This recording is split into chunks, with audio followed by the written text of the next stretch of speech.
Hey, what's up, youth? Have you noticed something? All of a sudden, you're changing. Not just on the inside, but on the outside too. They say change is the only constant, but how can you set goals if you don't even know where you're starting from? This is where recognizing your physical changes comes in. Our goal today is to identify those physical changes. Why? Because knowing what's happening with your body is the very first step in setting healthy goals for yourself. So, how do you spot these changes? First, observe.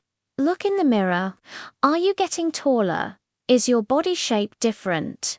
Second, compare. What did you look like last year? Has your voice changed? Maybe you've got some acne now. And third, talk to a parent or a trusted adult about the normal changes that happen during adolescence. Once you know, setting goals becomes easy. Getting taller, your goal is to be strong, so you'll eat right. Getting acne. Your goal is clear skin, so you'll start a face cleaning routine. Remember, your body is an amazing machine. Acknowledge it, take care of it, and use these changes as inspiration. What's one goal you're setting now? Share it in the comments below.